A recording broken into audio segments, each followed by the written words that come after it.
iwas kaysa sa isang pukpok lang ng kanyang gabel ay ratified na ang Freedom of Information Act. At ito ay isang makasaysayang legacy na maiiwan niya para sa buong mamamayang Pilipino. Magandang hapon. Mula po ako sa manggagawa para sa kalayaan ng bayan at kilusan para sa pambansang demokrasya. Ang right to information ng mamamayan ay ginagarantiyahan na ng Philippine Constitution. Article 3, Section 2, and Article 2, Section 28 ng ating Philippine Constitution. Ang kinakailangan lang natin ngayon ay ang pagsasabatas na talaga, final lap na ito para sa pagsasabatas ng Freedom of Information Bill.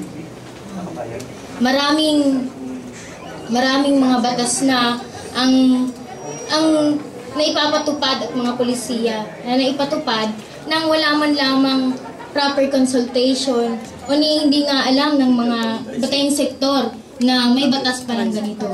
Isa sa mga katulad nito ay ang EPSA. We really want with this FOI bill and with this 14th Congress to do ay ipasa na nang walang pasubali ang Freedom of Information Act. Ito ang magiging legacy niya sa hanay ng mamamayang Pilipino. Sa pagbubukas ng panibagong administrasyon, this will be the jump start, no? Kung paano nila sisimulan ang isang fully transparent na government na siyang ginugusto, siya namang layunin ng upcoming government. With this 14th Congress, let this be the legacy to its people. At sana by fully adopting this law, maging paraan ito para ma-empower ang mamamayan, lalo na sa hanay naming mga manggagawa. Para naman sa ganon, hindi tayo nagugulat sa mga batas na ipinapasa at pati sa implementation ito.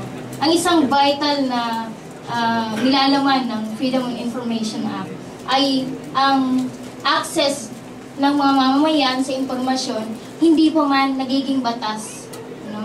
Kahit doon pa lang sa proseso na ginagawa pa lang batas ito, may access na sa impormasyon ang mamamayan. So those sectors na maapektuhan, kaya nilang makialam at mag-participate. Yun po ang panawagan namin ni this 14th Congress. Ipasa na ang Freedom of Information Bill, ilalanin ang karapatan ng mamamayan at manggagawa sa impormasyon nang walang pasubali. Maraming salamat po. Meron po ba tayong mga katanungan mula sa ating mga kasama sa press?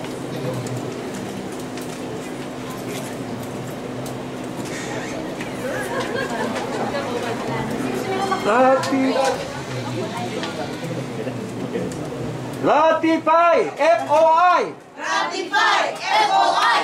Ratify FOI! Ratify FOI! Ratify FOI! Ratify FOI!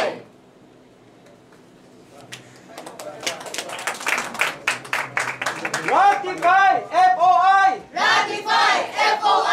Ratify FOI! Ratify FOI! Ratify FOI! Ratify FOI! Thank you. Salamat po.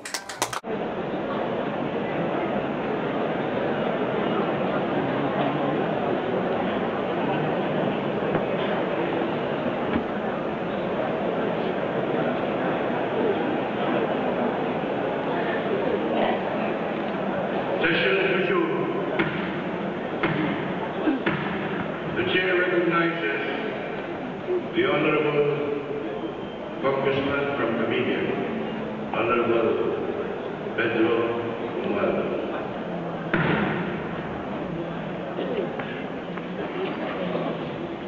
Thank you, Mr. Speaker. Your Honor,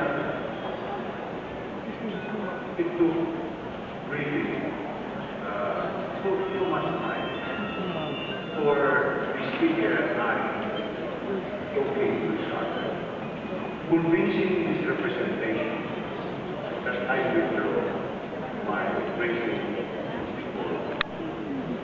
It pained me so much, Mr. Speaker, considering that you and I have been together in the IDP